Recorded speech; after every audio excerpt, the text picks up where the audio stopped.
Hi, my name's Yukon. I'm the producer at Snoozy Kazoo working on Turnip Boy Commits Tax Evasion.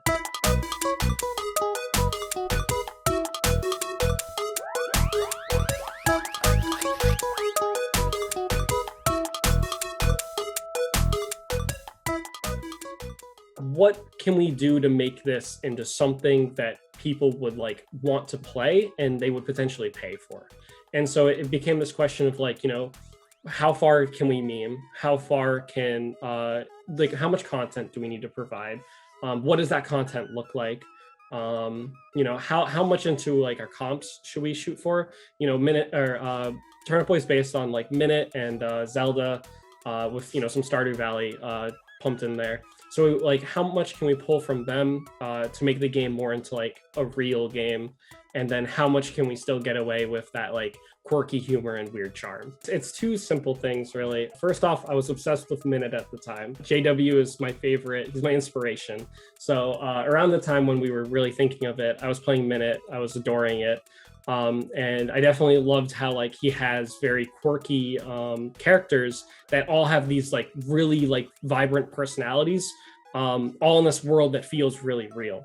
And then a second element too is a lot of Zelda games have a lot of dialogue in them. They have characters with very built out, fleshed out character arcs, and they're not foreign to a dialogue system.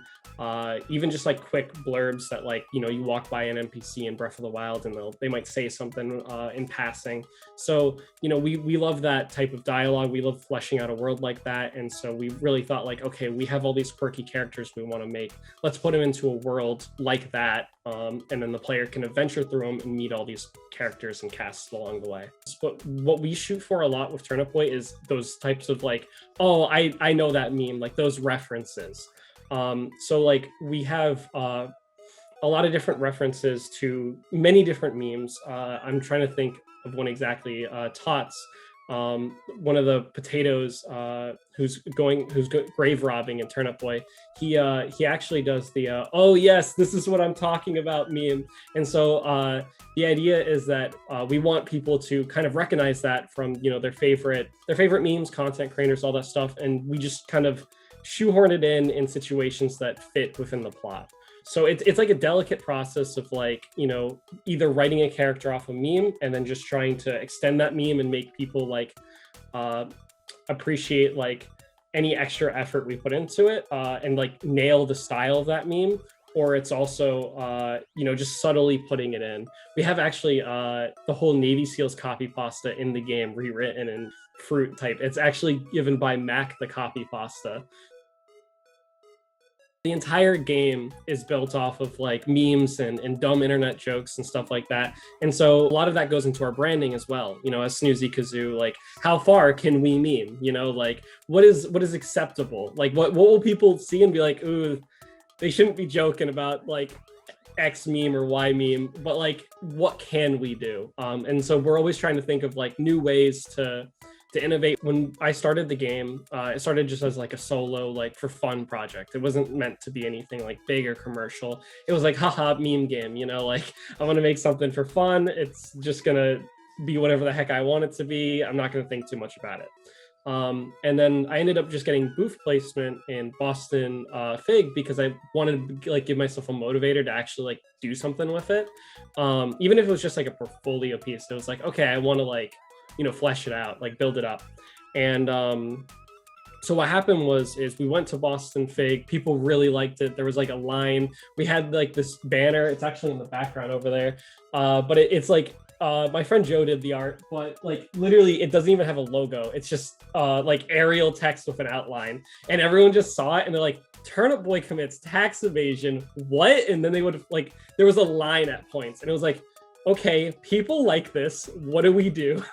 And so over time, I started fleshing it out, giving it more of a concise design.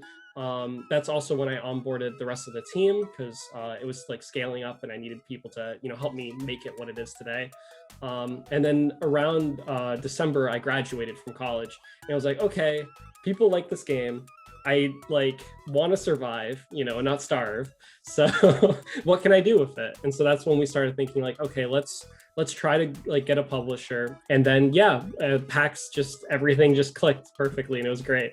So it was just awesome because it was like all these people just saw it and kind of flocked to it. And it was really cool. And yeah, that's when we met Graffiti too. Like they actually came to us. We were like talking to publishers there to just see like, oh, is there any interest? And then Graffiti just like jumped us and it was like, oh my god, hello. So it was really cool. It's insane. Like I sometimes I forget that it's happening. Um you know, it's wild because like as the time of recording this right now, we're actually getting really close to finishing the game. uh Actually next Wednesday we're pretty much entering code freeze for lot check and everything. So it's wild, you know, to think about like, oh, this was a game I like started like in here in this room like 2 years ago, for just fun. And now it's like, holy crap, it's coming out on Switch. You know, we have a publisher, you know, there's a team behind it and they've all cranked amazing, awesome work into it. And it's just insane to see like something that I thought would just be something, you know, you download for free on itch, turn into like this real video game that's like, it's just insane and awesome to me that I can like sit down and play it. It's been a wild ride.